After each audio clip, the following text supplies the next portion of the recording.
The 19th of August 2024 Monday Night Raw is done, and obviously the big thing that we're doing, or we are focusing on, is Gunther versus Randy Orton World Heavyweight Championship. What I'm going to say today is stupid, right? I'm going to admit that to you. You can say, Simon, you're dumb. I'm admitting to you right now I'm a moron. But I don't know. There's no need for Gunther to lose that World Championship. He's only had it a month or so. He's going to be in his fake hometown of Berlin, which means it's going to be sort of a big deal. But I suppose that WWE has ignored that before, Drew McIntyre being the perfect exception to this. But the more I think about it, the more I'm like, we do not need Gunther to go on an extended title reign. We just don't. There's no need for it whatsoever. Now listen, I do think he will win at that pay-per-view premium live event. I'm not saying that. But I am saying that I think it would just be an awesome shock to the system, right? I'm kind of looking at it in a stupid way, but again, we've already established this, I'm an absolute imbecile. But I think it would be great to keep the audience on their toes, on their tipsy toes, on tenterhooks, and make you go, well, I have to watch every single show, because I don't know what's going to happen if Randy Orton won the World Heavyweight Championship. Now listen, we can get to Survivor Series, and Gunther could win it back. Gunther could win it back at Bad Blood if you wanted to do that too. I'm not talking about hot potatoing the World Championship. I'm just saying, I think, given everything we have done, I mean, again, Gunther hold that IC champion for 666 days. Roman Reigns holds the super duper whooper WWE title for 1,316 days. Cody is going on a massive run with it at the moment. I assume it's going to be the same with Braun Breaker. Liv Morgan's held hers for a little old while. We did change Bayley's to Nia Jax, which I thought was the right thing to do. The women's tag team belts kind of exist in their own ether, as do all the tag team belts. It's a shame they don't have the same allure at the moment, but hopefully WWE will be able to get that back. But I just had this moment where I was like, why can't we do it? Why can't we do it? Now, I understand probably the big reason is you're going to piss a bunch of people in Germany off, and I don't think wrestling should do that. I think wrestling should always cater to making you feel warm and fuzzy in your tum-tum. But Gunther, this is the way I'm looking at it. Gunther is so good, right? He's probably the best heel in wrestling right now. I think we could probably argue that, but he's up there. He's top 2 at least. I'm not going to hear anything to the contrary. So if you build it right and you have the right story, I think Randy Orton is so popular in Europe, right? He's like Bret Hart back in the day. I would imagine even in Germany, Gunther is such a good heel and Randy Orton is such a legacy babyface too. But you might actually be able to flip the crowd to what we're expecting, and everyone cheers Randy and everyone boos Gunther. I mean, not at first, but I think you'll be able to do that because we're talking about top tier level professional wrestlers here, right? I think can manipulate a crowd however they want. And I think the marginal gains, that's not right, I think the overall gains are way better in sending that shockwave out to the WWE universe and being like, Randy Orton's your champion now. It's Randy Orton, man. He'd be a 15-time world champion, which they pushed really hard on Raw, and nobody expects this. And I think every now and then, it just doesn't hurt Gunther because he's too good. He wins it back in Bad Blood, in whatever. Maybe they do a bunch of stipulations on that show, I don't. But maybe they do a Hell in a Cell. That's way too soon. But let's say they do something like that, and Gunther whips the absolute piss out of Randy Orton, and he wins that championship back, and then he goes on his elongated run. For starters, he's a 2-time world champion, and WWE superstars are always told to run down their CVs. And he sort of, got revenge and got vengeance on his loss within weeks. A Bad Blood's October the 9th. So he loses at the end of October. There's 4 weeks on television when Gunther doesn't hold the belt. And that's not going to affect Randy Orton either. He's Randy flipping Orton. If wrestling stopped tomorrow, he would go into a Hall of Fame. He'd go to every single Hall of Fame. Cauliflower Hour, WWE, TNA, Ring of Honor. Never even worked there. Doesn't matter. I don't know. I just think that's more fun. And I think you're going to open more doors. I'm going to think you're going to just teach everybody that WWE aren't going to fall into these patterns. And because that World Heavyweight Championship is still new, although I will say I do think it has the prestige that WWE was hoping that it would have, or at least it's heading in that direction, I think it's the one major belt that we had that you can take a little bit of a risk on as long as you know where you're going and you know what the end game is. And once more, I don't think this is going to happen, but I don't know. I just think there's something to it. And I suppose the only reason not to do it is if we are eventually going to get the Cody Rhodes versus Randy Orton feud. Because if you do it here, you are absolutely going to probably tell the crowd that we're not going to do it with the Cody Rhodes feud. But again, that comes down to the angle and that comes down to the narrative. But I don't think it should be as cut and dry as we're making out. I think there are loads of positives and a load of pluses for Gunther losing the championship right now and giving it to Randy Orton. Like I say, as long as by September, or October, I should say, that Gunther has won it back. But it's really, really good stuff. Gunther comes out to just super duper mega heat. People absolutely hate him. Randy Orton feels like his equal. Doesn't feel like he's taking on this sounds way more disparaging than I mean it to. But when Cody Rhodes took on AJ Styles, people were surprised that it was AJ, which is well unfair on AJ, by the way. One of the best, if not the best wrestler of all time. You can make that argument. Do change the game. Whereas because Randy Orton, I suppose, has that WWE legacy and tenure, words we've already used, people are like, well, of course, Randy Orton would challenge him. He's Randy Orton.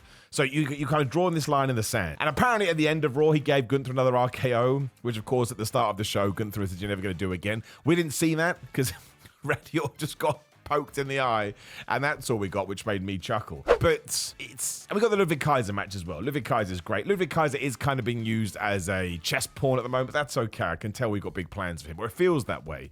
So it's just not your time at the moment, kid, right? And we'll talk about more of that later when we get to Bronson Reed and Braun Strowman. But they're just doing all the little things that you need to do. There's nothing massively big. Randy Orton has a rightful claim to want to go after this championship. Gunther obviously is the champion, beat Damian Priest, even though Finn Balor was running wild, but Gunther doesn't care, because again, he's a heel.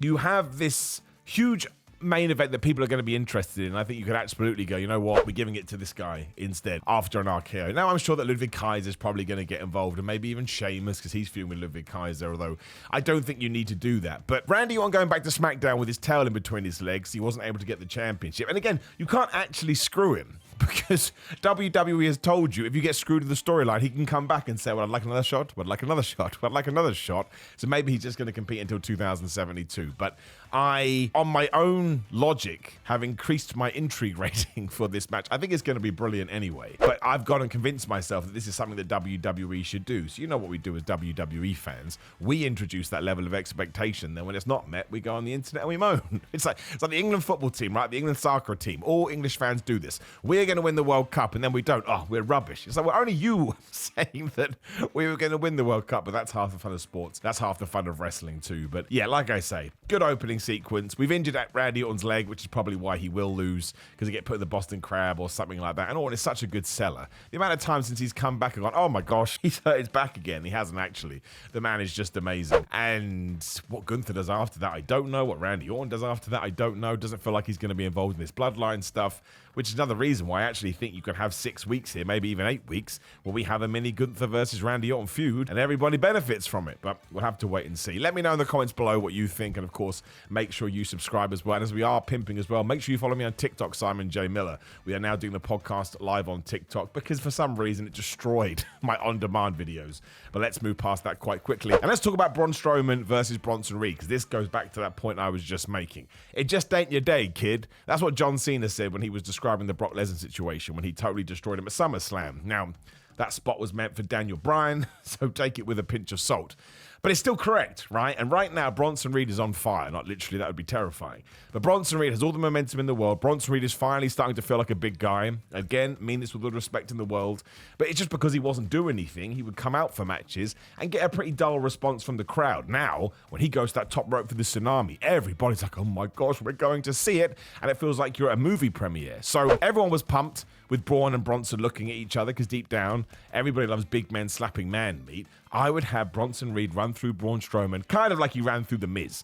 The only offense The Miz got in is because he was using weapons, and even then, Bronson was like, nah, I'm not interested. So, I honestly would. You can have a little bit of man meat slapping at the start of the thing. We can front load it. But I would keep it to be sort of a 2, 3, 4, 5 minute match max. And after a couple of minutes, it's just Bronson Reed, and he should hit 3, 4, 5, 6, 7, 8, 9, 10, 11, 12, 13, 14 tsunamis on Braun Strowman. Again, I like Braun Strowman. I think he's super duper fun. He is a great big guy in the sense the way he can move and the stuff he can do. But if there are no ultimate plans for him at the moment, and the plan is to get Bronson Reed to a level that he needs to do, have him run through the guy. I'm not saying we do it like Brock Lesnar and Goldberg from 2016, although you could do. But actually argue be more dominant than that, because Brock was surprised. Like, oh, I don't know what's going on. I would just have Bronson be like, good day, mate. I'm bigger than you, even though I'm not. But now in my brain, I'm bigger than you because I whooped your ass. And I would take it from there. Now, it doesn't really matter what you do, to be completely honest. But I don't think you don't want to capitalize on this, because Bronson Reed right now, in terms of his WWE run, this is it. This is it, right? So let's continue to go. And fair play to The Miz as well. One of the reasons it's worked so well is because Miz cut that impassioned promo where I don't have many friends in wrestling, so I'm going to fight for the ones that I do. He probably needs to go away for a while now in terms of injuries, because R-Truth has gone, Seth Rollins is gone. The Miz has now taken on and been squished by Bronson Reed twice. Not for a long while, just for a few weeks so we can sell the injuries and we can sell his devastation. But otherwise, it was everything with the Judgment Day that I thought ruled Raw. It was definitely one of those shows where, in terms of my ups and downs, again, check it out on What Culture, but you can't really find anything where like, that is bad. There's only one thing that I thought was genuinely like, man, this is not clicking like the rest of the show. But a lot of it is kind of just there. Enjoyable, but just there, because we know the go-home show is going to be next week or 2 weeks, whenever it is, and then we move into the pay-per-view. So we just kind of have to hit beats. And sometimes when you just hit beats, it's not like, oh, the best thing I've ever seen. And it's more like, oh, okay, this is what I expected the television show to do. But this is the week that the new Judgment Day were able to get theirs on Rhea Ripley and Damian Priest, because they have more people than them, and they lured them in because Damian Priest wanted to whip Dominic's ass. But you essentially got to that match, which meant to be Dom taking on Damian, and they just swarmed, right? Now, Rhea Ripley was about to throw Dominic Mysterio through the table with the Riptide. That's when Liv Morgan shows up, and there's weapons and tables and chairs and ring posts and who knows what else. And Finn Balor and Dom hit the coup de grace and the splash of the frogs, so, they could have their picture of them standing tall. But does Jey Uso get involved here? Like, going to have friends. We do have the tag team match at Bash at Berlin, but I like the fact that Judgment Day were able to go, hey man, we're a group, we're unified, right? We're badasses too, you can't mess with us. And Finn Balor is cutting some really good stuff. He cut a promo afterwards. He's just unhinged. That's just a taste, man. And he's not even, the eventual match is going to be Finn Balor versus Damian Priest, obviously. But we still have to do Damian Priest versus Dominic Mysterio because, again, the mixed tag is coming first. So the way we've laid all this out, I think I said this on, again, one of my TikTok videos that went up. It's just benefited everyone. Rhea Ripley and Damian Priest are not champions right now, but they feel like super duper mega hero champions. JD McDonough's benefited. Finn Balor, arguably one of the best things he's done on the main roster ever. Dominic Mysterio, my gosh, what a hero he is. Liv Morgan, the best role she's ever had. And Carlito just works. He's just great, and I enjoy him immensely. So this stuff is, I think, prime. It's like prime meat.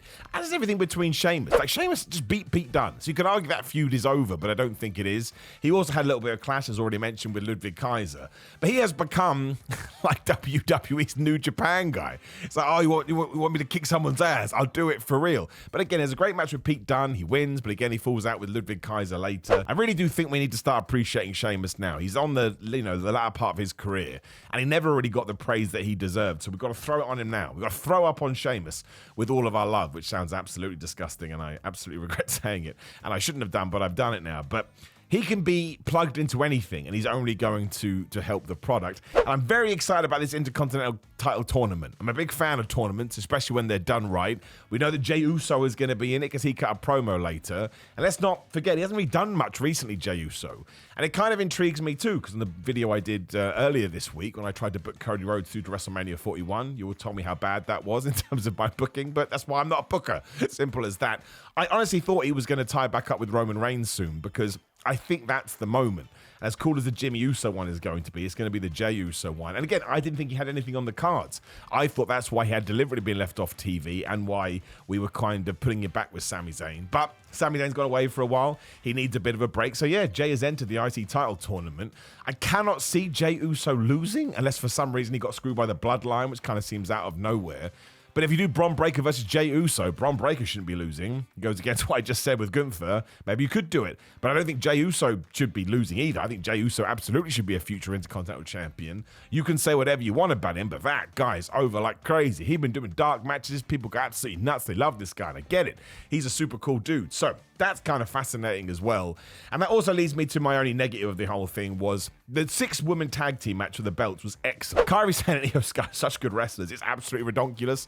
And now that they're baby faces, they're able to show out even more. But compared to everything else we had on Raw, you're getting a title match. It's like, well, it's okay. Who cares? And that's not their fault. It's the way that we present these championships. So we need a whole rejig. We need to take the stories and the depth and the attention that we are giving to other areas of Raw. We need to put it on this. The Pure Fusion Collective is a stupid name, right? It just is. It makes me laugh. But it doesn't matter. We'll all get used to it after a while. But Shayna Baszler and Zoe Stark are a good tag team, right? They have a legitimacy to them. And Sonya Deville adds to that as well. We talked about Damage Control. Isla Dawn and Alba Fire are really good. I love the finish of this. They didn't really do much apart from that flurry at the end when Isla Dawn blind tagged herself in, backstabber, and that incredible swanton to get the 1, 2, 3.